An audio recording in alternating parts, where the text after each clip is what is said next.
Buenas tardes a todos otra vez. Vamos a empezar con nuestra clase de hoy viernes 21 de mayo y vamos a continuar con el tema de la sesión anterior donde estábamos hablando de los actos de iniciación del proceso y en específico estábamos hablando de la demanda. De la demanda como el acto principal por el cual se inicia el proceso. Y mencionamos que la demanda como acto complejo tiene una estructura especial y vimos esta estructura escalonada que está basada en lo que está regulado en el artículo 82 del Código General del Proceso. En la sesión anterior estuvimos hablando acerca de los dos primeros escalones, la introducción de la demanda y las pretensiones. Hoy vamos a continuar con el resto de los escalones de la demanda. Y vamos a continuar entonces con el siguiente, que son los hechos. Si en la sesión anterior dijimos que las pretensiones son el núcleo de la demanda, porque ahí es donde se contiene lo que se quiere hacer, lo que se solicita que el juez haga con este proceso, en los hechos vamos a encontrar am, el fundamento de las pretensiones. Son el fundamento fáctico, son las circunstancias de la vida real que dieron origen a esa pretensión. Es decir, si yo le estoy diciendo al juez, señor juez, solicito una indemnización de 1.000 millones de pesos, yo tengo que decirle por qué razón estoy solicitando ese dinero, qué fue lo que ocurrió para que yo esté demandando en este evento y solicitando la mencionada indemnización. Ah, no, yo estoy solicitando el divorcio por la causal primera del artículo 154, que son relaciones sexuales extramatrimoniales. ¿Qué fue lo que ocurrió para solicitar esa causal de divorcio? ¿Sí? Y así con cualquier cosa, yo estoy solicitando una nulidad y restablecimiento del derecho de un acto administrativo. ¿Qué fue lo que ocurrió para que estés pidiendo esto? Los hechos son todas esas circunstancias entonces de la vida real que dan origen, que fundamentan la pretensión. Los hechos deben ponerse de manera organizada en la demanda, numerándolos. Hecho primero. Hecho primero, hecho segundo, hecho tercero, hecho cuarto y así. Y se deben organizar cronológicamente.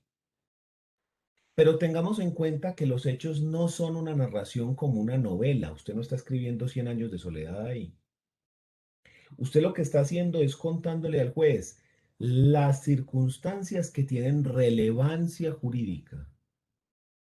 Entonces yo no empiezo a contar una historia, sino que narro los hechos jurídicamente relevantes para el proceso únicamente.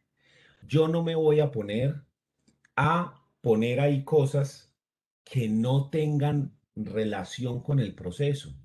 No me voy a poner a escribir circunstancias para dar contexto.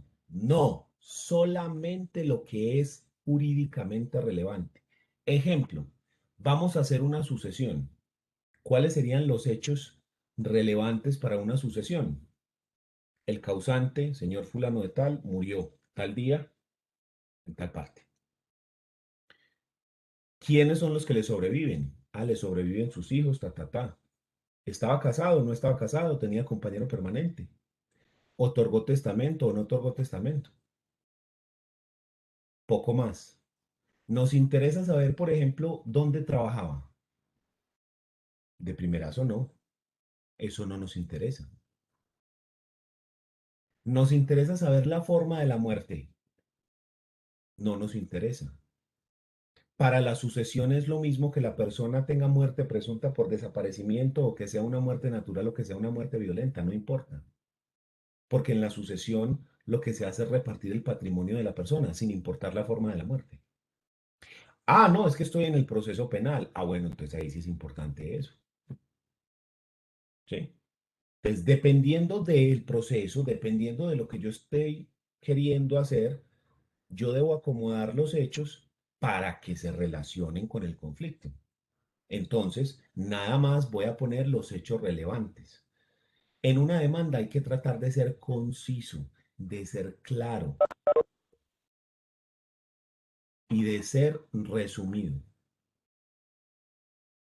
Colombia es un país que estadísticamente no lee. Entonces, si yo mando una novela, una demanda de este grosor, estadísticamente no me la van a leer. El promedio de lectura en Colombia es como 0,5 libros al año por persona. Medio libro, ni quiero como 0,3 libros al año. Es solamente por estadística. Si yo mando algo bien grueso, no lo van a leer un pedacito. En cambio, si yo mando algo conciso, simple, corto pero completo, hay más probabilidades de que se lea rápidamente, ¿sí? De que no se distraiga la atención del juez con detalles que no son relevantes para el proceso. Entonces hay que aprender a redactar de manera clara y concisa, resumida, a lo que vinimos, sin ponerle moños ni adornarlo, sino a lo que es. Es más, cuando usted lee el Código General del Proceso en el artículo 82, mire que lo que se dice frente a los hechos es muy sencillo. Nos dice los hechos que le sirven de fundamento a las pretensiones, debidamente determinados, clasificados y numerados. Nada más. Los hechos que sirven de fundamento a la pretensión.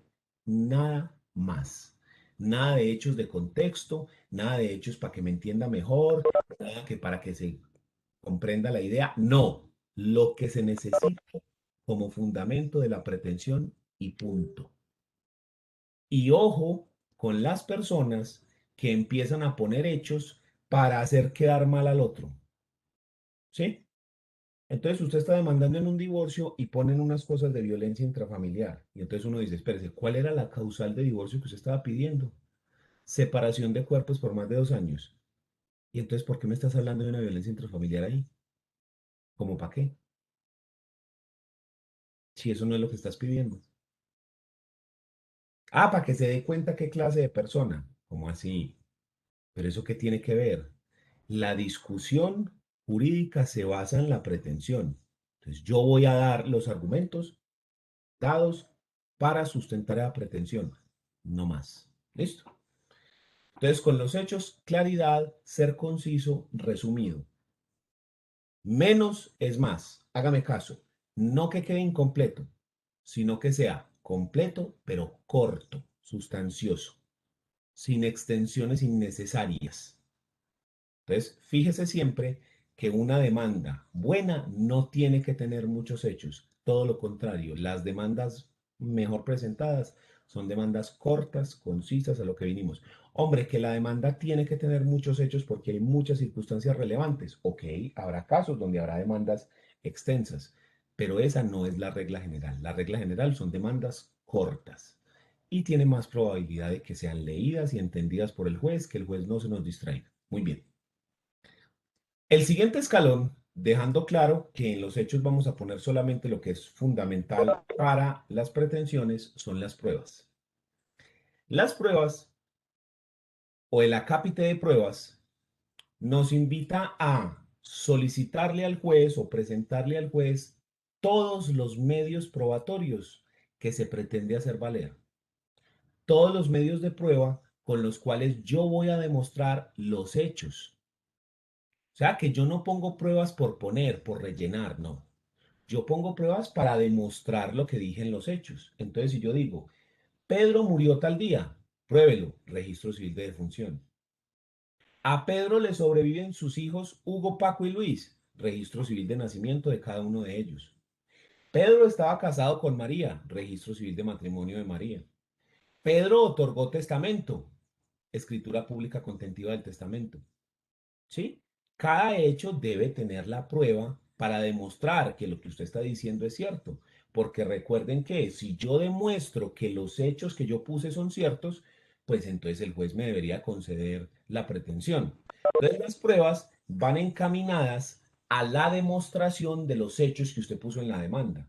Siempre que usted ponga una prueba, es para demostrar algo. Y eso es importante decirlo. ¿Cuál es la razón por la cual usted está pidiendo unos testimonios? ¿Para qué?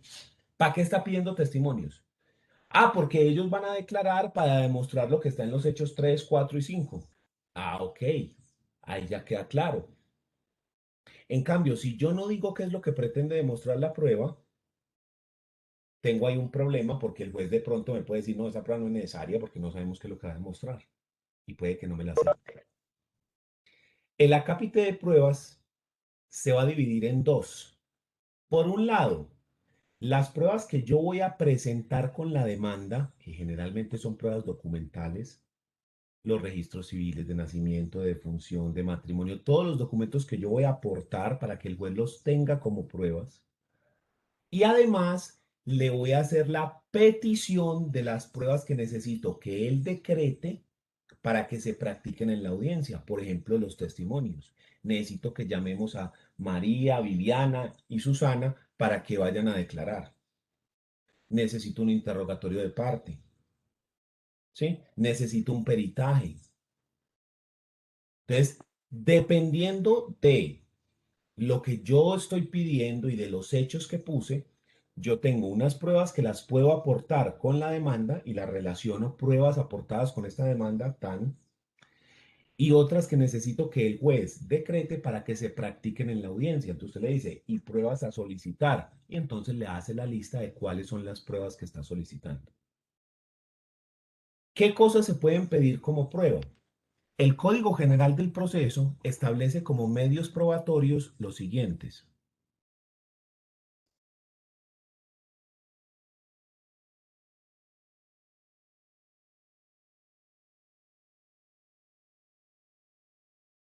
Denme un segundito, por favor.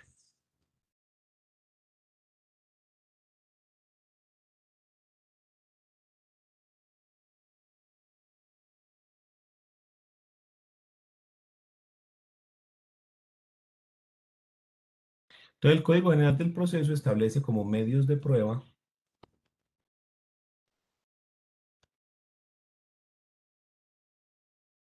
los siguientes. Primero tenemos el interrogatorio de parte, donde lo que se pretende es interrogar a las partes, demandante y demandado, porque ellos son los que conocen de primera mano las circunstancias que dieron origen a la pretensión o al conflicto. Entonces se hace un interrogatorio de las partes. También tenemos como medio de prueba la confesión. Es cuando una persona reconoce la comisión de un hecho propio. Sí, yo lo hice, sí, yo lo maté, sí, yo estuve ahí, sí, yo escuché esto, sí, yo firmé ese documento. Eso es confesión. Entonces, si la persona dice, sí, yo lo hice, yo firmé ese documento, sí, yo debo esa plata, sí, yo no he pagado, pues entonces eso es un medio de prueba, se llama confesión. Pero también tenemos otro medio de prueba que es el juramento, que es cuando una persona hace una aseveración, hace una eh, exposición y yo le creo porque la persona lo presenta bajo la gravedad de juramento. Si esa persona miente, entonces se somete a un delito penal, perjurio. Entonces, esa coerción que yo le digo, diga la verdad, porque si no, esto es un delito, hace que nosotros le podamos creer a las personas lo que dicen. Entonces se hace bajo juramento. También tenemos la prueba pericial. Cuando un perito, es decir, un experto en un arte, profesión u oficio, hace un estudio técnico o científico y presenta los resultados de ese estudio al juzgado. Y entonces, de esa prueba podemos determinar los hechos. Ejemplo, la prueba de ADN. El conflicto es si Pedro es el verdadero padre de Juan. Para esto pedimos una prueba pericial, una prueba de ADN, donde un médico genetista va a comparar el material genético de Pedro y el de Juan y va a determinar mediante un experimento que se hace si son o no son padre e hijo. Ese resultado de la prueba se presenta en un documento que se llama dictamen pericial y eso tiene muchísima credibilidad porque no se basa en una opinión, no se basa en lo que una persona piensa, sino que se basa en un estudio técnico, en un estudio científico, como en este caso de la prueba de ADN. Y De esa prueba podemos decir si la persona es o no es el padre. Listo. Entonces, esa prueba pericial es una de las pruebas que más credibilidad tiene y a la que los jueces más le paran bolas, precisamente por ese componente científico, por ese componente técnico que tiene. Asimismo, también tenemos otra prueba que tiene muchísima credibilidad, que es la inspección judicial. La inspección judicial se da cuando yo le solicito al juez que por medio de sus sentidos haga una inspección, generalmente en un lugar diferente al juzgado, para que constate con sus propios sentidos, ¿sí? Con la vista, el olfato, el gusto, el tacto, con sus sentidos, que mire y según su experiencia determine si los hechos son ciertos o no. Esto es muy común, por ejemplo, en los procesos civiles donde se está peleando por linderos, que se llama deslinde y amojonamiento.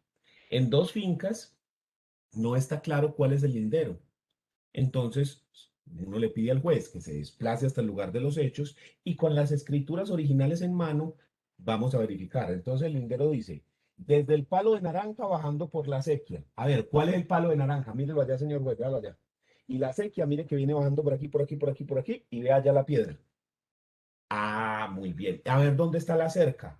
Sí, la cerca está corrida porque mire que acá en el documento original dice que es la acequia y estás para este lado, tiene que estar esa este lado. ¿Sí?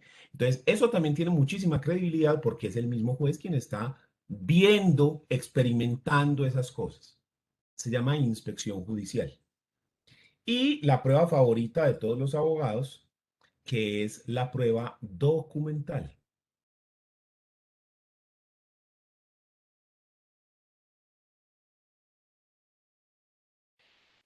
Pero acá tenemos una circunstancia y es que nosotros, cuando pensamos en documento, generalmente estamos pensando en el papel escrito únicamente. Resulta que el Código General del Proceso nos hace una lista en el artículo 243 y nos dice que documento no es solamente un papel escrito, que documento pueden ser muchas más cosas. En este artículo 243, el código nos dice, miremos,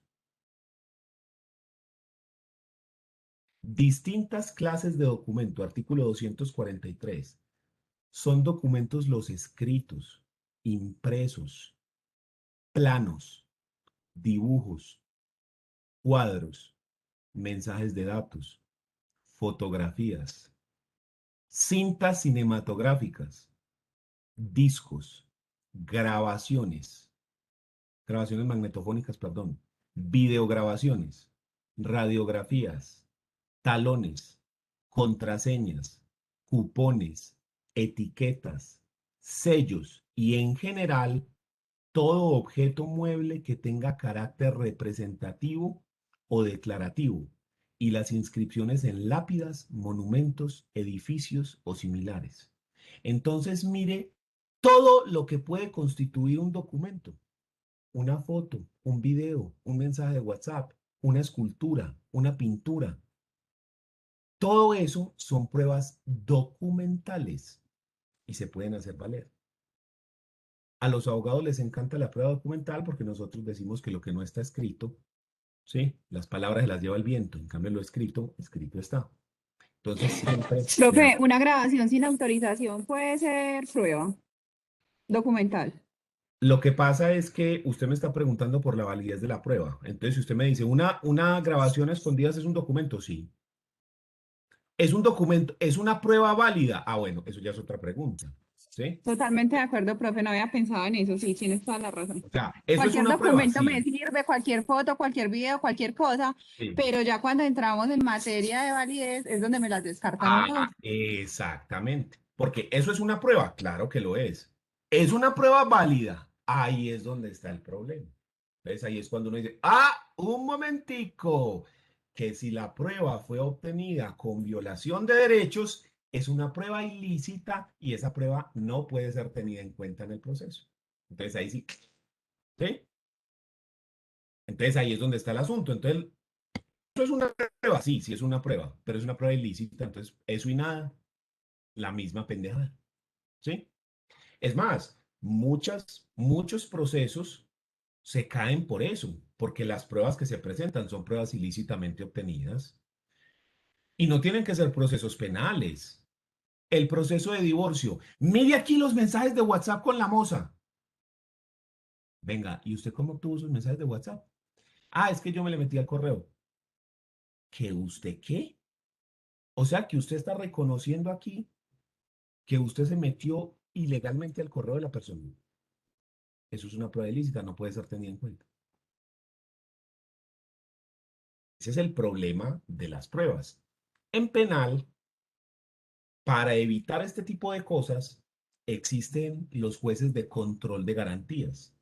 Entonces, cuando la fiscalía empieza a investigar un delito y dice, nosotros necesitamos saber ese man a quién llama y qué es lo que habla, necesitamos intervenir esas comunicaciones. Si la fiscalía lo hace así de una, eso es una chuzada ilegal.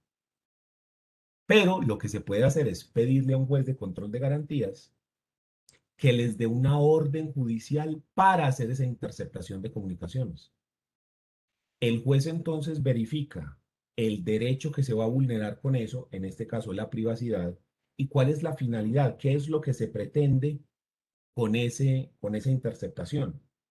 Y se hace una, digamos, se pone en una balanza el derecho que se está vulnerando versus lo que se pretende hacer y el juez toma la decisión de si lo permite o no lo permite.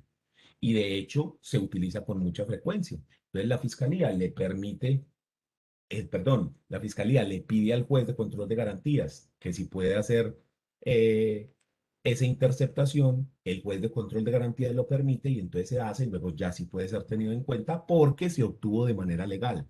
Aunque vulneró el derecho, porque sigue siendo vulneratoria, esa vulneración fue tenida en cuenta por un juez de control de garantías y ese juez dictaminó que la vulneración era necesaria para determinar efectivamente si la persona es responsable o no del delito.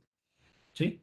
Eso ocurre muchísimo en penal y no solo con las interceptaciones ilegales, por ejemplo, el allanamiento de la morada o de un sitio, cuando entra la policía a esculcar en la casa y rebrujan todo.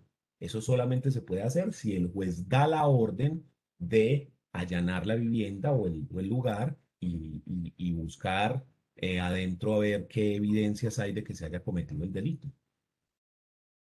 Pero en las otras jurisdicciones, en civil, en laboral, en administrativo, no está tan desarrollado el tema como en penal de la licitud de la prueba. Entonces, por ejemplo, en civil no se puede pedir esa clase de pruebas de allanamiento y eso no hay la posibilidad. Y a veces la gente se deja meter pruebas ilícitas porque precisamente tienen un desconocimiento del tema. Entonces, ustedes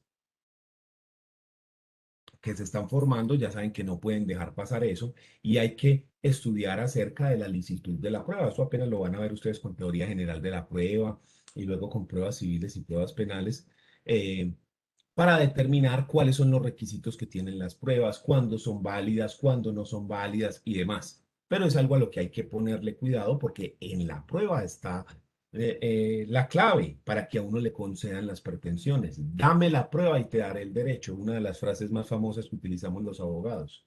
¿Sí? Pero hay una frase que a mí me gusta más, que es de un historiador que se llama Walter Gerard, que dice, la existencia o inexistencia de un hecho radica en la prueba. Yo cómo sé si algo efectivamente pasó o no pasó. Demuéstrelo. Si usted puede demostrar que eso pasó, así fue. Si no, graves. Entonces, ya sabemos que esas son pruebas documentales, pero ahí no se acaba la lista de los medios probatorios. Todavía nos quedan unas cuantas. También tenemos la prueba por informes,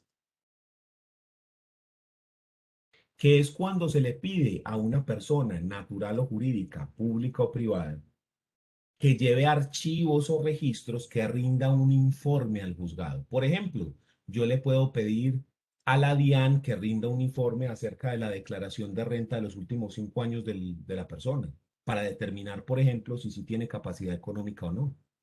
En un proceso de alimentos, donde yo necesito determinar si la persona sí tiene capacidad económica para pagar los alimentos, yo podría hacer eso, pedirle a la DIAN que nos dé las declaraciones de renta, a ver si la persona sí tiene capacidad económica o no. Pedirle al banco, por ejemplo, que nos certifique cuánto es el saldo de las cuentas y cuántos fueron los movimientos bancarios en los últimos 2 años, por decir algo, de esa persona.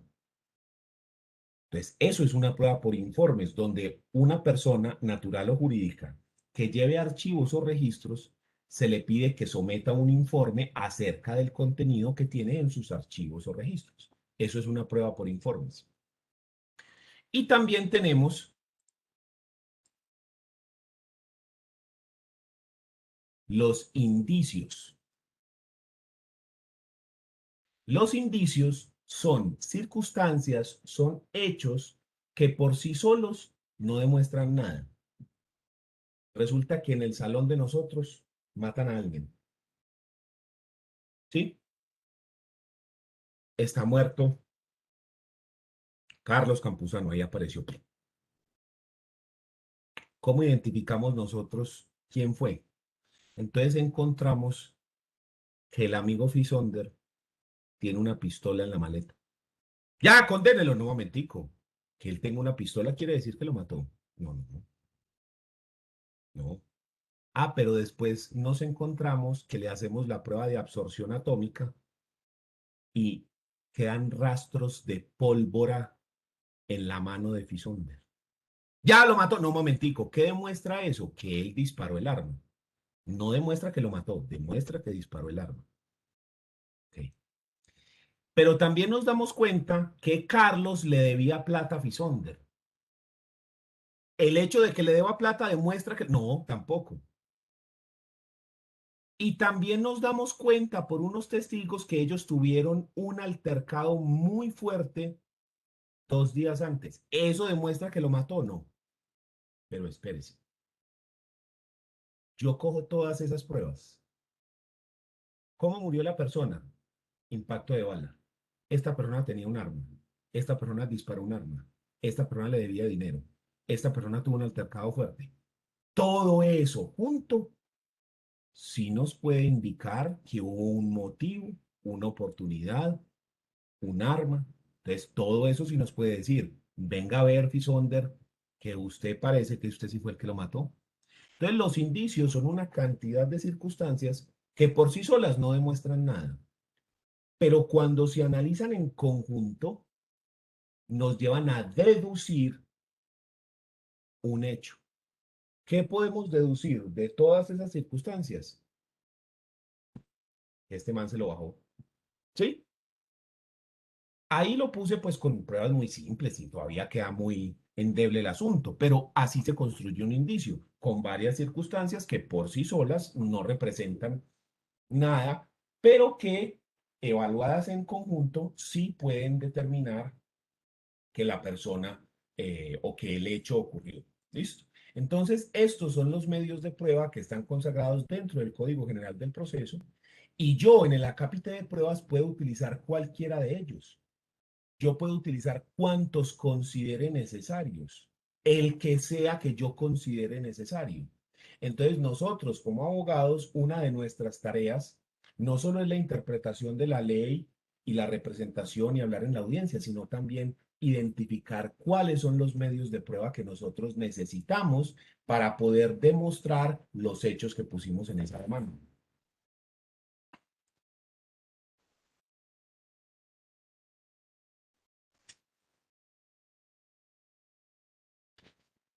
Apenas yo cierro la ventana, que ya como cayó la noche, entonces empiezan a meter animalitos y se vuelve muy, muy cansón.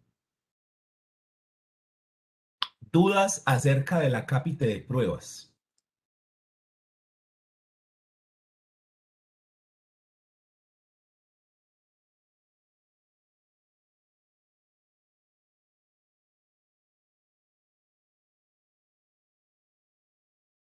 Dice, profe, ¿qué son los talones? Me pregunta Alejandra. Alejandra, casi siempre que yo leo ese artículo, la gente dice, ¿qué es un talón? Porque uno lee ese artículo 243 y dice, ¿qué son talones, hombre? Y casi nadie sabe. Pero si yo la mando a usted a la papelería y le digo, ve, Alejandra, cómprame un talonario. Usted sabe que la mandé a comprar, ¿sí o no? Entonces la gente sabe que es un talonario, ¿cierto? Pero no sabe que es un talón. ¿Qué serían los talones? Ese desprendible que sirve de prueba para demostrar, digamos, que alguien ganó una rifa o algo así. Eso es un talón. Un talonario tiene talones. ¿Sí ves? Es súper común. Yo también cuando lo leí la primera vez yo me quedé como, talones, ¿de qué me estás hablando, Ole? Y cuando me di cuenta, yo ya, pues claro, men, si uno lo que compra es un talonario, pues claro claro, eso es un talón. Un talonario tiene talones, ¿sí? Si usted busca en el diccionario la palabra talón, le dices que cuadernillo de talones. Entonces, eso es un talón. Quien todavía no sepa de qué le estoy hablando, ya se lo muestro.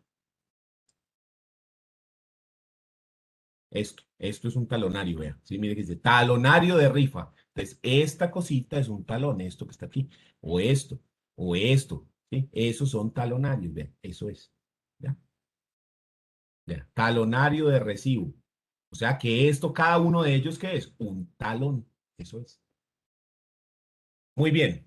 ¿Alguna otra duda?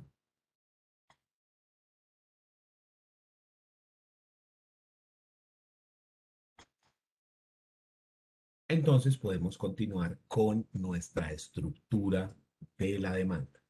Entonces ya sabemos que estos tres escalones, pretensiones, hechos y pruebas, están íntimamente relacionados, porque las pretensiones son el núcleo, perdón, donde yo digo qué es lo que quiero.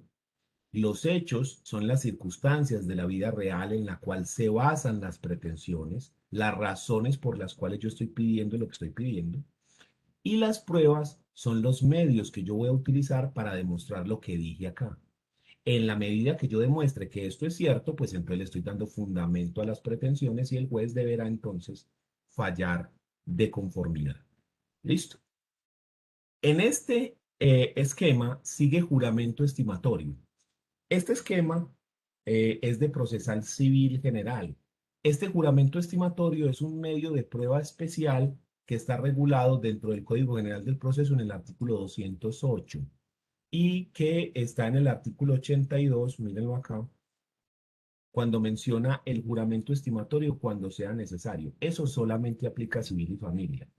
¿Qué es esto? Cuando usted va a cobrar dentro de una demanda una compensación, una indemnización, frutos o mejoras, indemnizaciones, compensaciones, frutos o mejoras, en esos eventos usted debe hacer un juramento de cuánto es lo que se le debe. Usted está cobrando unos frutos, es decir, el arriendo, por ejemplo, de un apartamento, los frutos civiles, eso es lo que usted está cobrando, lo producido por, ¿cuánto es, men? ¿Cuánto es lo que se te debe? Ah, en un accidente de tránsito vos estás cobrando una indemnización por los perjuicios que se te ocasionaron. Esto no hay problema. ¿Cuánto es lo que te debe, men? Porque antes ocurría que era el juez al que le tocaba determinar el monto de los perjuicios, pero luego el legislador dijo, un momentico, pero ¿quién mejor que la persona que sufre el perjuicio para determinar cuánto es el perjuicio? Porque después el juez comete un error de cualquier naturaleza y terminan es demandando al Estado por un error del juez. No, usted es el que tiene la responsabilidad de decir cuánto es lo que se le debe. Si usted está pidiendo la intervención del juez, en este caso, diga cuánto es lo que se le debe. Entonces, ese juramento estimatorio es una figura que está regulada para el derecho civil y de familia, artículo 208 del Código General del Proceso, que está ahí porque esto es unas diapositivas que yo las tengo de otra materia, entonces no se preocupe por eso. Perfectamente podemos hacer la estructura de la demanda sin tener en cuenta porque cuando estamos hablando de la demanda en general, como para todas las jurisdicciones, pues el juramento estimatorio no estaría presente. Entonces simplemente nos saltaríamos ese y pasaríamos directamente de pruebas a fundamentos de derecho. ¿Listo?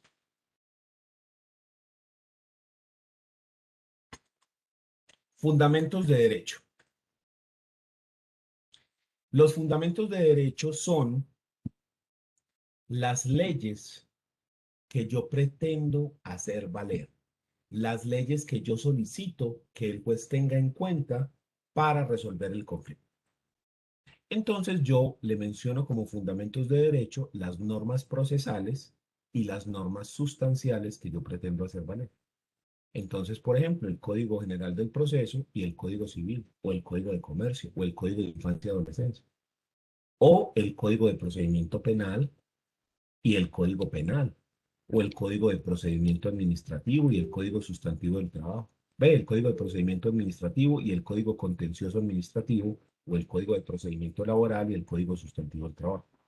Dependiendo de dónde esté yo ejerciendo. También dentro de los fundamentos de derecho, yo puedo relacionar sentencias que yo quiera que el juez tenga en cuenta. Para ese evento, yo menciono la sentencia y el extracto específico de la sentencia que pretendo hacer valer. Vea, cuando la Corte Constitucional en la sentencia C-235-2012 dice tal cosa,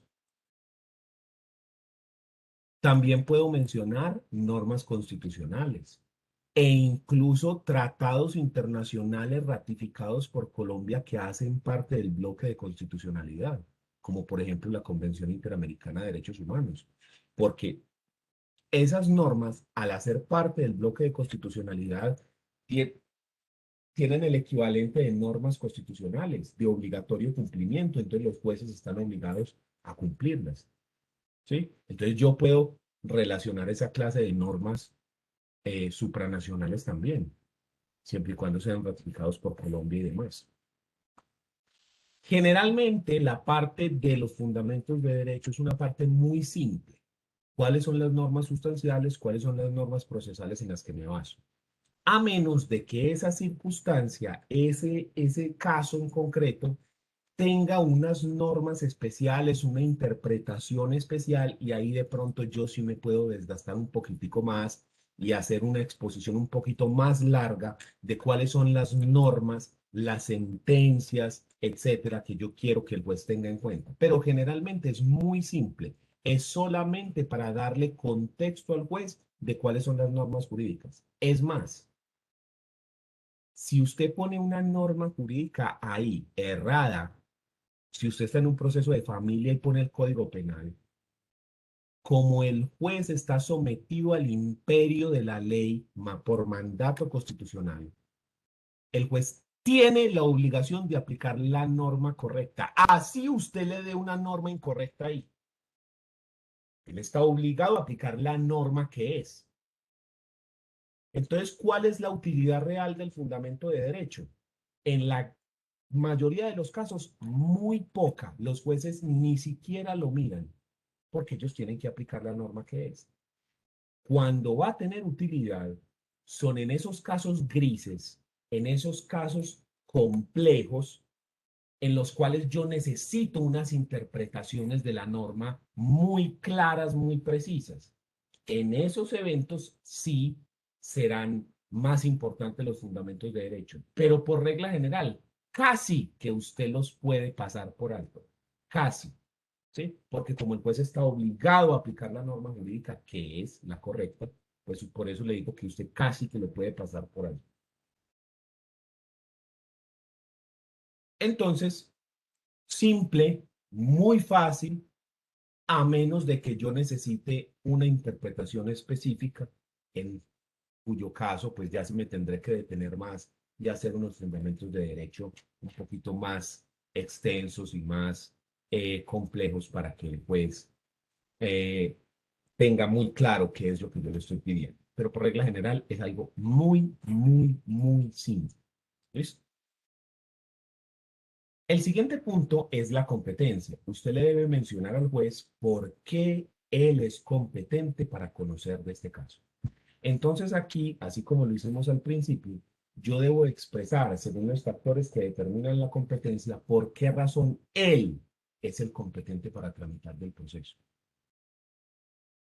Porque es el juez del domicilio del demandado, por razón de la materia, porque él es un juez penal y estamos hablando de un proceso penal, o porque es un juez civil y estamos hablando de un proceso civil, porque es el del domicilio del demandado, que es el del domicilio el último domicilio del causante, por la cuantía, que ya mencionamos que la cuantía del proceso también nos dice quién es el juez competente. Entonces, en ese punto, yo le voy a expresar al juez por qué razón él es competente.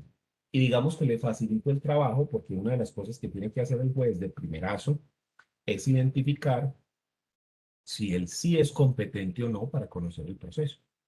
Eso es lo primero que el juez hace antes de revisar y de leer los hechos y las pretensiones y las pruebas. Antes de cualquier cosa, lo primero que va a hacer el juez es leer a ver si él sí es competente para tramitar ese proceso. Ese es el primer punto que el juez va a determinar. Entonces, yo lo que hago en este punto es facilitarle esa tarea al juez diciéndole las razones por las cuales él es competente para conocer de ese caso específico. Es decir, explicarle los factores que determinan la competencia que dieron lugar a presentarla ahí de ese día. ¿Listo?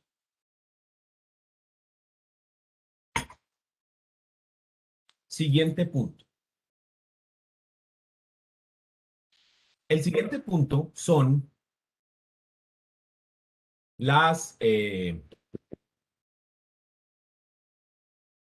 direcciones de notificación. En este acápite se deben poner las direcciones, tanto física como electrónica, de notificación del demandante, de la persona que está presentando la demanda. Dirección, teléfono, correo electrónico. Del apoderado del demandante. Y también se debe poner la del demandado si se conoce. Si usted sabe cuál es la dirección física o cuál es la dirección electrónica del demandado, también lo debe poner ahí. Si usted no conoce, no sabe dónde está ubicado, ya lo habíamos mencionado antes, usted debe mencionar bajo la gravedad de juramento que lo desconoce. Señor juez, yo demando a Pedro Pérez, pero no conozco, manifiesto bajo la gravedad de juramento que desconozco dónde está ubicado. En ese caso, ¿cómo hacemos para notificarle la demanda? Se debe hacer una publicación en prensa y radio para que él o cualquier persona conocida escuchen o vean el aviso y se presenten en el juzgado. Esas direcciones de notificación es la forma como el juzgado va a encontrar a las personas y le va a notificar de lo que va ocurriendo dentro del proceso. Entonces, esto es muy importante poner esas direcciones de notificación bien completas, dirección física, diciendo el municipio, el departamento, la dirección, que no se le olviden los literales o los numerales, porque no es lo mismo la calle 36 que la calle 36A, que la calle 36A Sur, no es lo mismo. Entonces, que esas direcciones queden bien completas y lo mismo también poner un teléfono, porque de pronto el juzgado necesita comunicarse telefónicamente y poner una dirección electrónica. ¿Cuál es el correo electrónico de la persona? ¿Sí? Entonces, eso es muy importante establecerlo ahí para efectos de notificación, lo que necesite el juzgado, notificarles, hacerles saber a las partes que puedan encontrar a la persona con facilidad y decirle, vea, tal día hay una audiencia o se resolvió esta circunstancia, en fin, cualquier cosa, lo que sea que haga falta dentro del proceso. ¿Listo? Y luego pasamos a, Profe, perdón, lo interrumpo. dígame, Eh, Me surge una pregunta, pero entonces hablando de la prueba documental, aunque usted dijo de momento que quien tenía pues dudas. sí, Resulta dígame. que es que tenemos un video muy bueno que eso, si lo pasamos, podemos ganar el pleito, decirlo de algún modo, ¿cierto? Y se le puede pedir al juez entonces la autorización para realizarlo, pero es que resulta que ya se había hecho antes o así no tendrá validez. Pues no No, sé eso si no me... tiene validez. No, usted tiene que pedir el permiso antes de la obtención de la prueba, no después. Porque la prueba obtenida ilícitamente no deja de ser ilícita por pedir permiso. La prueba se hizo vulnerando derechos, entonces es ilícita. Punto. Pero es que se muestra ahí patentico que no es ilícita, no se puede tener en cuenta. ¿Ah? Gracias. Esa regulación de la licitud de la prueba, lo que te digo, ha tenido mucho despliegue y ha tenido mucho análisis, sobre todo dentro del derecho penal, y se han tomado muchas decisiones al respecto de eso. y de ahí viene, por ejemplo, la famosa teoría de el fruto del árbol envenenado. Quiere decir esto que si usted obtiene una prueba de manera ilícita y de esa prueba usted obtiene pruebas lícitas, esas pruebas también son ilícitas. Ejemplo, resulta que en el aeropuerto yo cojo a una persona que lleva 10 kilos de cocaína en la maleta. Entonces la policía lo coge, lo mete a un cuarto y lo tortura. Y con la tortura logran obtener que el tipo les diga, vea, en tal bodega fue donde me dieron la droga, fueron tales y tales personas y me pagaron tanto. Entonces la fiscalía, con esa tortura, van y piden al juez de control de garantías que les deje interceptar las comunicaciones de esas personas, un allanamiento de la bodega, que les deje practicar cualquier otra clase de pruebas legales. Entonces ellos van y hacen el allanamiento, interceptan las comunicaciones y capturan un montón de gente. Pues toda esa gente hay que dejarla libre. ¿Por qué? Porque todas esas pruebas que se practicaron legalmente, ¿de dónde surgieron? De una prueba ilícita. Porque ellos obtuvieron esa confesión por medio de una tortura. Y toca dejar libre a todo el mundo. Pero fueron y ahí estaban, habían 30 toneladas de cocaína ahí. Sí, eso se retiene y el Estado lo decomisa, pero la gente toca dejarla libre. Esa es la teoría del fruto del árbol envenenado, que dice que si una prueba es ilícita, todas las pruebas, así sean lícitas, que se obtengan con esa prueba como origen, como fuente, también se vuelven ilícitas. Hay otros países que desarrollan una teoría de la proporcionalidad o de la necesidad, donde se mira cuál es, qué es lo que se pretende o qué es lo que se está protegiendo con esas pruebas y el derecho vulnerado, y entonces se pone en una balanza y se puede determinar si se aceptan o no se aceptan esas pruebas. Entonces, lo que te digo, eso tiene mucha análisis y mucha teoría desde el punto de vista de la licitud de la prueba. Pero eso lo van ustedes a ver y van a hablar en profundidad de eso en la materia de teoría general de la prueba. Específicamente cuando se esté viendo los requisitos probatorios y usted esté viendo la licitud de la prueba, que las pruebas sean lícitas.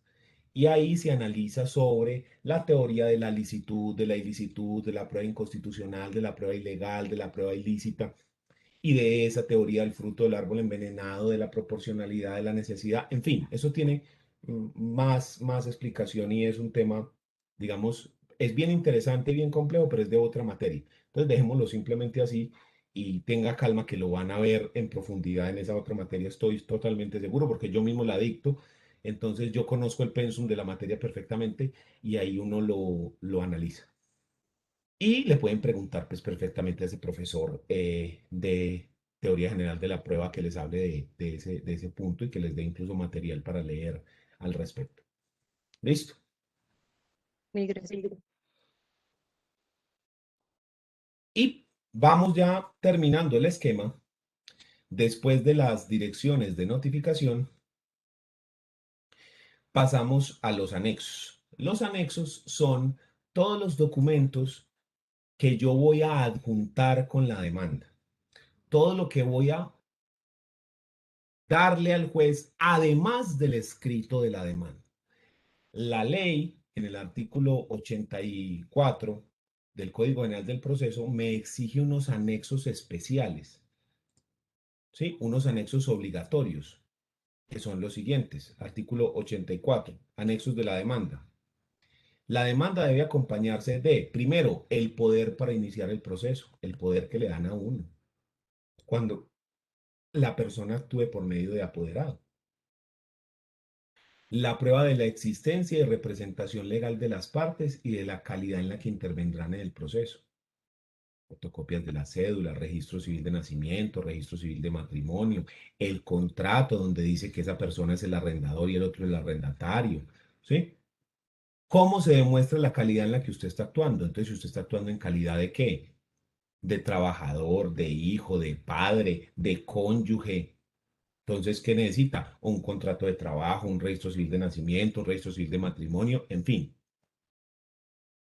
Entonces, se debe adjuntar esa prueba para demostrar cuál es la calidad que tiene la parte. Ah, usted es el acreedor, muéstrenos el contrato o muestre el título valor donde dice que usted es el acreedor y que el otro es el deudor.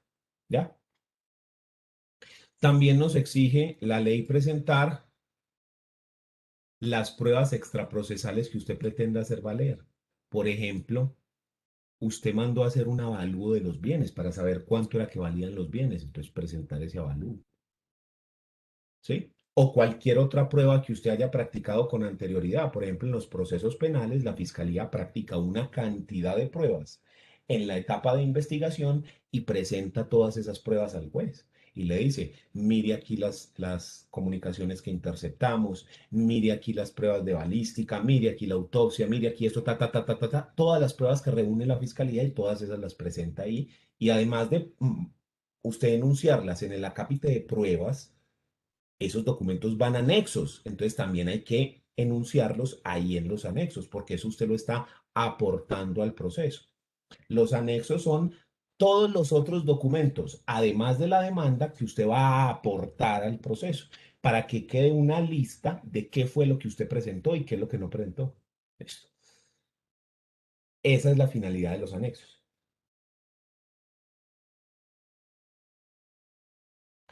Y con eso terminamos lo que es el contenido estricto de la demanda. La estructura que teníamos había un escalón adicional que son las medidas cautelares, pero eso es para también otra clase de procesos y es cuando usted va a pedir alguna medida cautelar en el proceso, como un embargo o un secuestro de bienes, eso se hace por fuera en un escrito separado de la demanda. Entonces ese no lo vamos a tener en cuenta dentro de la estructura misma de la demanda. ¿Listo? Entonces, con eso tenemos una visión completa de qué es la demanda como acto de iniciación del proceso. La demanda es el acto que abre el proceso, el acto en el cual usted está vinculando al juez y al demandado, ¿sí? Pero si yo tengo que decir realmente en qué momento el proceso existe, el proceso está abierto legalmente, hay un proceso judicial en curso, yo no diría que es con la presentación de la demanda, sino con la admisión de la demanda. Entonces, el segundo acto de iniciación del proceso que vamos a mirar es la admisión de la demanda. Una vez presentada la demanda, esta le llega al juez y entonces empieza la etapa de admisión de la demanda. El juez revisa esa demanda y tiene tres posibilidades. El juez puede admitir la demanda si ésta cumple con todos los requisitos. Puede inadmitir la demanda o la puede rechazar. Son las tres opciones que tiene: admitir, inadmitir o rechazar. El juez entonces sacará un auto, es decir, un escrito, donde el juez dice que la admite, que la inadmite y que la rechaza. Cualquiera de las tres posibilidades. Empecemos de abajo hacia arriba. El rechazo de la demanda implica que el juez se niega a tramitar la demanda, que el juez no le va a dar trámite, no se puede, punto. Eso se da por tres razones, como vimos aquí en el cuadrito. Se da por falta de competencia, porque si analizamos los factores de competencia, él no es el juez indicado, sino que es otra persona. En este caso, el juez debe explicar por qué razón él no es competente, debe mencionar quién sí es el competente y le debe remitir la demanda a ese juez. Entonces el juez le dice, yo no le voy a tramitar la demanda a usted aquí porque yo no soy competente, se la rechazo. El competente es el juez civil municipal de Medellín y él envía la demanda automáticamente allá. ¿Listo? Sin que la parte haga nada. Usted simplemente presentó la demanda y el juez le dijo rechazada por falta de competencia y remitida al competente, que es el juez civil de Medellín. ¿Listo? La otra es la falta de jurisdicción. Cuando el juez no tiene jurisdicción, por ejemplo, que usted presenta algo de civil en un juez de familia. El juez le dice, yo no tengo la jurisdicción para resolver eso, vaya a la jurisdicción de familia, o eso es jurisdicción de lo contencioso administrativo, o eso es laboral, o eso es penal, ¿sí? Entonces ocurre lo mismo, el juez no puede fallar sobre eso y debe enviar a la persona que sí tiene jurisdicción. Y la tercera posibilidad es la caducidad de la acción. La caducidad de la acción es que la ley concede un término para usted demandar cuando surge un problema. Cuando hay un conflicto, la ley le dice que usted tiene un término para demandar. Si usted deja vencer ese término, ya no puede demandar. Y hay caducidades que son muy cortas. Entonces uno tiene que estar pendiente porque hay caducidades que se vencen muy rápido. Por ejemplo, muere Pedro y deja una persona que es un supuesto hijo, pero no se sabe porque Pedro nunca lo reconoció. Esa persona tiene 2 años para demandar en un proceso de filiación y determinar que Pedro era su padre y después pedir la herencia.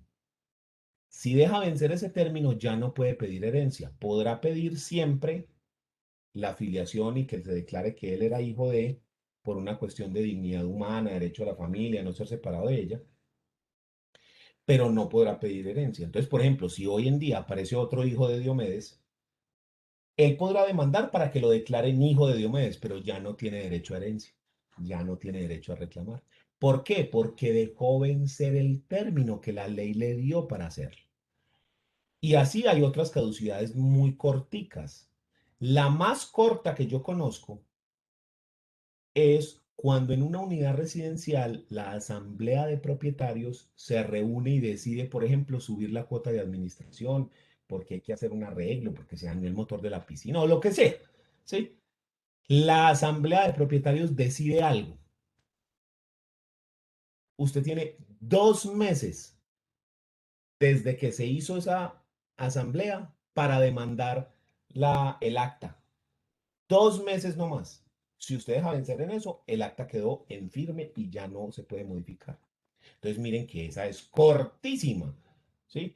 Hay otras caducidades que ya son mucho más largas, que hablamos de 10 años, de 5 años, de 3 años. Entonces, para cada caso concreto, yo tengo que mirar si la ley establece una caducidad especial, sobre todo en casos donde las caducidades son muy corticas y hay que estar pilas con eso para que la persona no vaya a perder la oportunidad de presentar la demanda.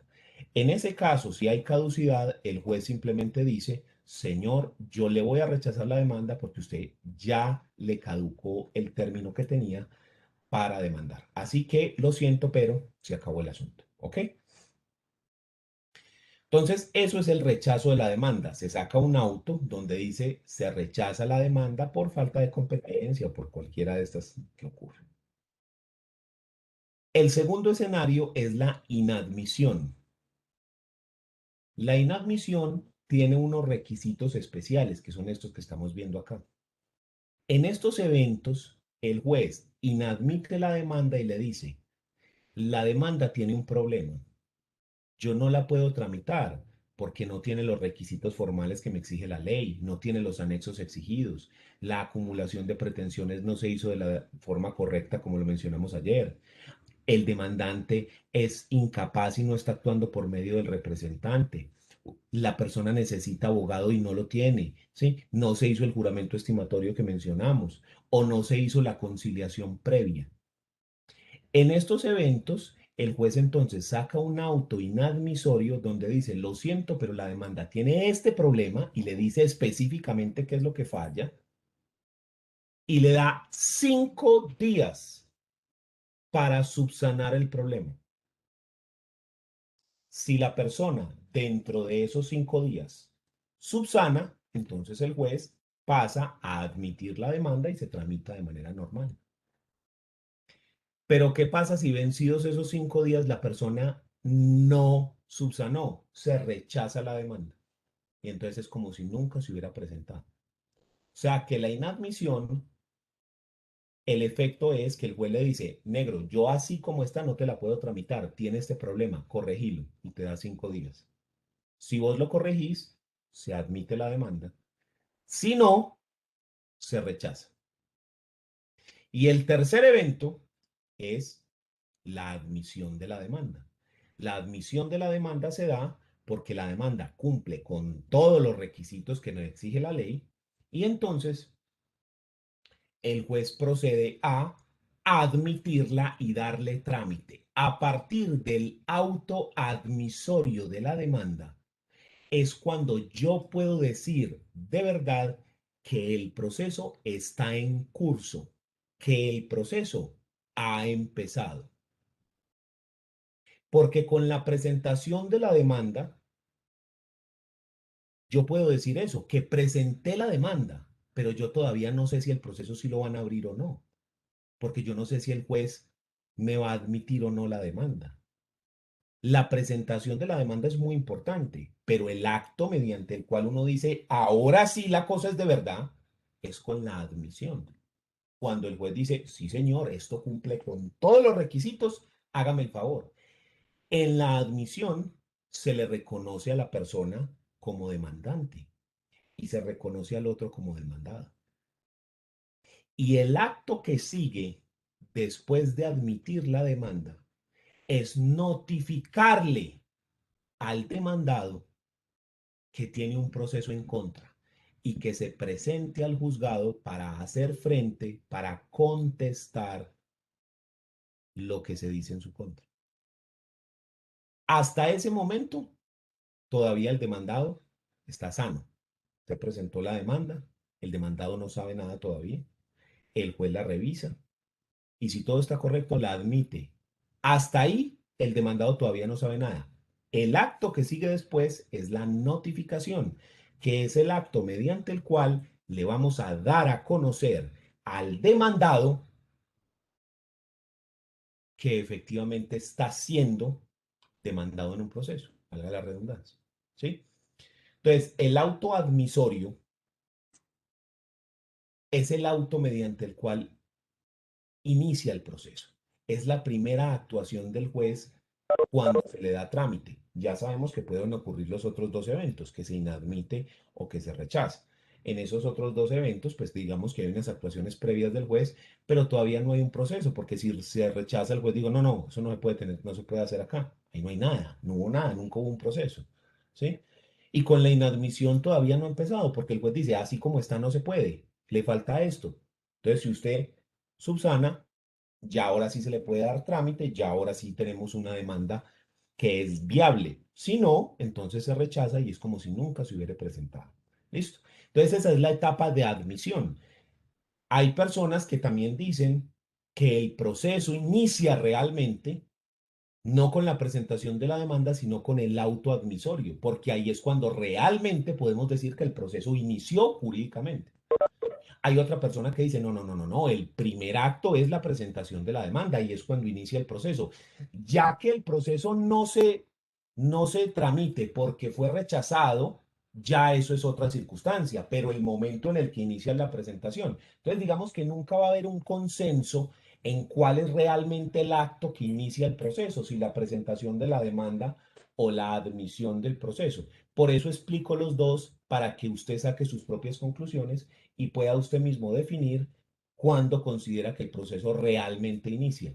Si inicia con la presentación de la demanda o si inicia cuando el juez revisa y dice, sí señor, a esto le podemos dar trámite, hágame el favor, llame al demandado, notifíquelo para que él conozca y venga y se presente acá.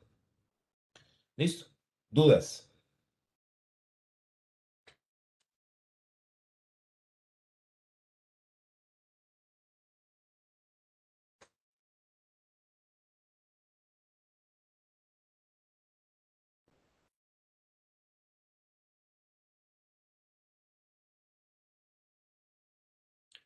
Muy bien, entonces,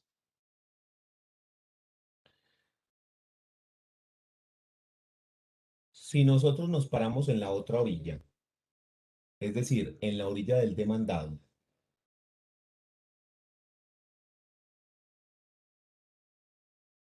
podemos decir cuándo inicia el proceso para el demandado.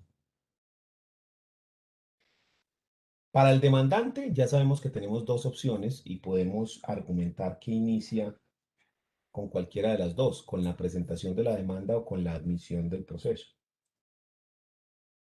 Pero resulta que casualmente Para el demandado también hay dos posibilidades para decir cuándo inicia para el demandado el proceso. La primera posibilidad es con la notificación de la demanda. La notificación es lo que se debe realizar para que las partes conozcan de lo que fue decidido por el juez.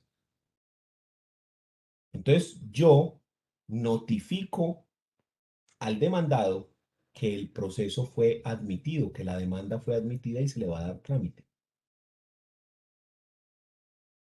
Además de ese auto admisorio que se notifica dentro del proceso, todas las actuaciones que haga el juez, todas deben ser notificadas a las partes, para que las partes se enteren cuando el juez decide algo. Todas, absolutamente todas, tienen que ser notificadas al juez. Perdón, a las partes. Entonces, en Colombia existe toda una reglamentación de lo que son las notificaciones o cómo se hacen, cómo damos a conocer a las partes lo que ocurre dentro del proceso. Esa regulación es la siguiente. Notificaciones. Según el Código General del Proceso, de nuevo, tenemos que en Colombia existen estos 7 tipos de notificación. La notificación personal, la notificación por aviso, la notificación por emplazamiento o por edicto, la notificación por conducta concluyente, la notificación por estados, la notificación por estrados y la notificación mixta. Estas son todos los tipos de notificación que están regulados dentro del Código General del Proceso y que le permiten a las partes darse cuenta de lo que el juez ha decidido. Empecemos desde arriba. Notificación personal. La notificación personal está regulada en el artículo 290 y siguientes del Código General del Proceso y se plantea para el auto admisorio de la demanda. Entonces se dice que cuando usted presenta la demanda y el juez se la admite, esta debe notificarse personalmente al demandado. ¿Sí? ¿Cómo se hace una notificación personal? La notificación personal requiere que se le envíe por correo certificado. ¿Qué significa correo certificado? Que una empresa constituida y autorizada para el envío de correspondencia, como Servientrega, Deprisa, TCC o la del Estado, que es 472, le envíe una comunicación al demandado. ¿A dónde? Al domicilio del demandado. Si usted se devuelve a personas, cuando vimos los atributos de la personalidad, nos dijeron que el domicilio puede ser el lugar de habitación, la casa donde se tiene el ánimo de permanencia, o el asiento principal de los negocios, el trabajo. Cualquiera de los dos. Entonces esa notificación personal, esa comunicación que yo voy a enviar por correo, se la puedo enviar a cualquiera de los dos que constituyen domicilio. Se la puedo enviar a la casa o se la puedo enviar al trabajo, a cualquiera de los dos. Yo le envío una citación al demandado y le digo, señor demandado, usted tiene en el juzgado tal, ubicado en tal parte, una demanda en contra que ya fue admitida el día tal mediante el auto tal. Favor, preséntese al juzgado para ser notificado. Entonces yo lo cito para que la persona vaya al juzgado personalmente y se notifique. Y le doy 5, 10 o 30 días para que vaya. Le doy 5 días si la persona vive en el mismo municipio donde queda el juzgado. La persona vive en Envigado y es el juzgado de Envigado. 5 días. Le doy 10 días si vive en un municipio diferente al del juzgado. 10 días hábiles para que vaya al juzgado y se notifique. o 30 días hábiles si vive en el exterior para que venga a Colombia y se notifique. 5 en el mismo municipio, 10 en un municipio diferente o 30 si vive en el exterior. ¿Qué pasa si la persona dentro de ese término va al juzgado? Pues usted llega al juzgado y dice, me mandaron esta citación, aquí estoy. Entonces se le dicen, sí señor, mire aquí la demanda, le entregan una copia, mire aquí el auto admisorio, tenga, fírmenos este formato de notificación y a partir del día de mañana usted cuenta con 20 días para contestar la demanda. Tiene que conseguir un abogado y que el abogado conteste la demanda. ¿Listo? Entonces, usted lo notifican y le dan el término para contestar la demanda. Generalmente son 20 días, pero dependiendo de la clase de proceso, ese término puede ser diferente. ¿Sí? Porque entonces para las tutelas son menos tiempo, que si es un proceso penal, que si es un proceso civil, que si es laboral, que si... Hay que mirar específicamente, según la clase de proceso, cuánto término tiene la persona para contestar la demanda. Algunas veces es más, algunas veces es menos. El más cortico es para las tutelas, que son como 5 días, ¿no? 10 días. No recuerdo, pero es términos muy corticos. Hay que estar vigilando en todas las normas dependiendo de la clase de proceso para saber cuánto tiempo tiene la persona para contestar la demanda. ¿Listo? Pero ¿y qué pasa si la persona recibe la citación y le damos los 5 días o 30 días y no va al juzgado? La persona se hace el loco, no va. No se entiende notificado. En ese caso tenemos que intentar la segunda notificación, que es la notificación por aviso, que está regulada en el artículo 292. ¿Cómo funciona la notificación por aviso? Si se hizo esa citación de la notificación personal y la persona no fue, entonces le mando por correo otra vez un aviso donde dice que a partir del día siguiente de entregada esa correspondencia, la persona se entiende notificado y le empieza a correr el término de traslado para contestar la demanda. Si usted no va, vuelvo y le envío yo el aviso a la casa o al trabajo y a partir del otro día que lo entreguen, le empieza a contar el término, que puede ser, ya lo dijimos, de 20 días o de 10 días o de 5 días o el que sea según el caso. ¿Sí? Esa es la notificación por aviso, que es cuando la persona fue notificado personalmente y no quiso ir al juzgado. Dígame. Profesor, ¿y si se notifica a la persona físicamente, pero resulta que esa no es la dirección, sino que está mala o ya no vive ahí, ya no hay, digamos, ni saben de él en el trabajo? Es decir, se perdió rastro de esa persona, que la notificación vuelve al juzgado o qué se hace. Pues, ¿cómo funciona Sí, eso? o sea, cuando se hace la notificación personal, se devuelve y se dice, no, no, no, esa dirección está mala, ahí no hay nada, eso es un lote, eso no es una casa, o nadie vive ahí, o ya ese no es. Entonces, en ese evento, como no se pudo hacer la notificación personal, porque no tenemos la dirección, no sabemos dónde está el man, entonces pasamos al tercer evento. Ya no podemos hacer esta y esta, sino que entonces pasamos a esta, la notificación por emplazamiento o por edicto emplazatorio. Esta notificación se hace precisamente cuando yo no sé dónde está el demandado, yo no conozco dónde está. No tengo ni idea. La persona echó a perder. Es más, yo ni siquiera sé si está vivo o muerto, yo no sé. Yo sé que la persona existe o existió, pero que viva a día de hoy, ¿dónde estará? Ni idea. Por ejemplo, yo voy a solicitar la prescripción de una finca. Yo llevo 30 años viviendo en esa finca y yo saqué el registro de tradición y libertad y ahí dice que el propietario es Pedro Pérez. ¿Dónde estará esa persona? ¿Estará vivo o muerto? No, pues yo qué voy a saber. Pero igual me toca demandarlo a él porque él es el que aparece como propietario de la finca y yo voy a adquirir por prescripción. Entonces, ¿a dónde le mando la notificación? Si yo ni siquiera sé si el man existe todavía. Hago una notificación por emplazamiento. ¿Cómo funciona esta? Se hace un aviso que se publica en 2 medios masivos de comunicación. El juez dice cuáles. Generalmente se escoge prensa y radio, prensa escrita y radio. Pero yo he visto avisos que se publican en Facebook porque el juez lo decide, no porque la parte. El juez es el que define cómo. ¿Sí?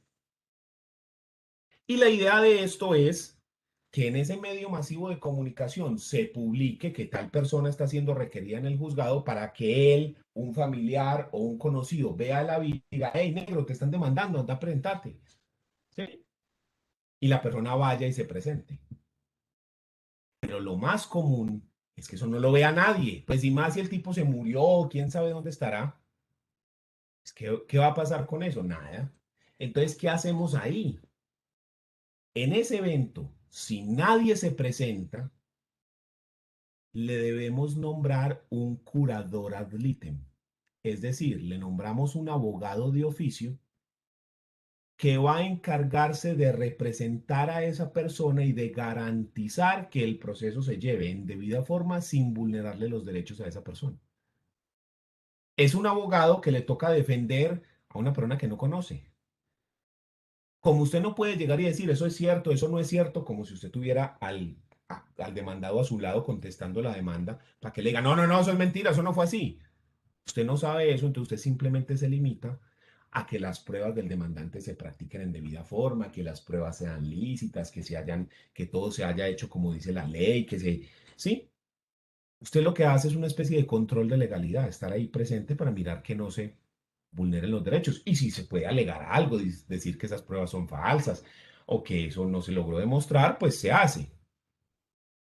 Así es como se funciona esto, con una persona que representa a ese que no sabemos dónde está. Y de esa forma le garantizamos a esa persona un mínimo derecho de defensa, que al menos tuvo una mínima defensa justa de una persona que al menos estuvo garante de que no se vulneraran los derechos de la persona ni que se hiciera nada ilícito, sino simplemente eh, que se hiciera todo como dice la norma. ¿Listo? Entonces eso es lo que ocurre cuando nosotros no conocemos quién es. Debemos hacer, ¿quién es o dónde está? Debemos hacer una notificación por emplazamiento. O sea que esta solamente es en ese evento. En cambio, estas otras dos la vamos a hacer cuando yo sí sé dónde vive la persona. Le envío acá la citación y si la persona no va, entonces le hacemos la notificación por aviso.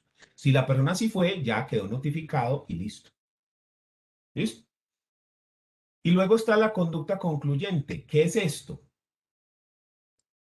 Es cuando de la conducta de una persona usted puede deducir sin lugar a dudas que la persona conoce la decisión que le iba a ser notificada. Ejemplo, usted le va a notificar al demandado el auto admisorio cuando de pronto aparece el man con una contestación de la demanda.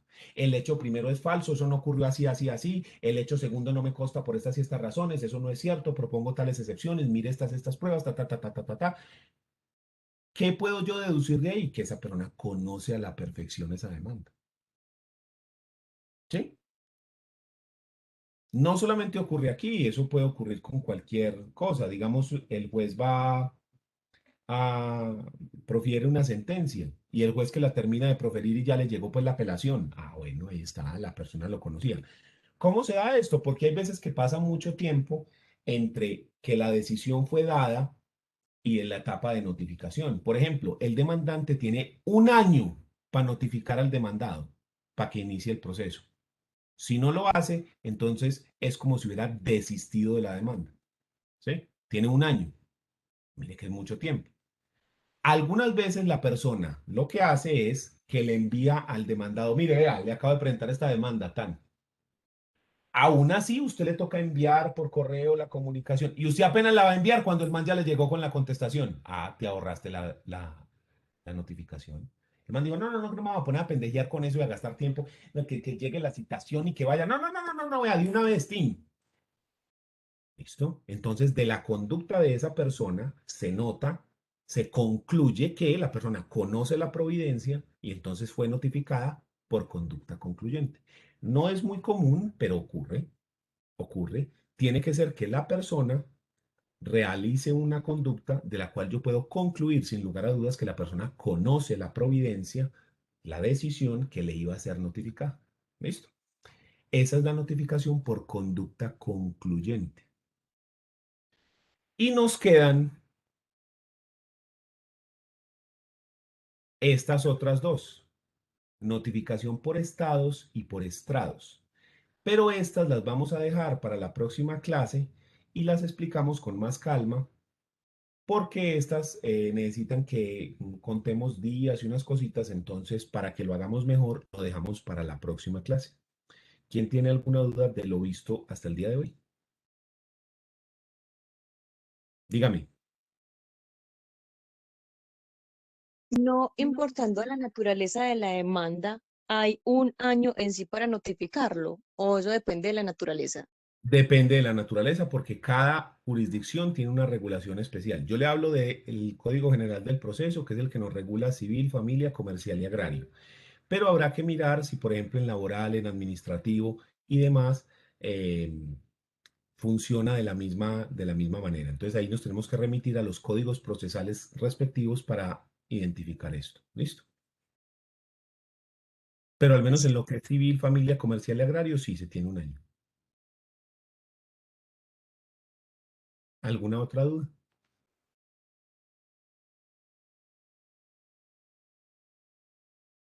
Entonces nos vemos la próxima semana para terminar con las notificaciones y dar por concluida ya la materia. Recuerden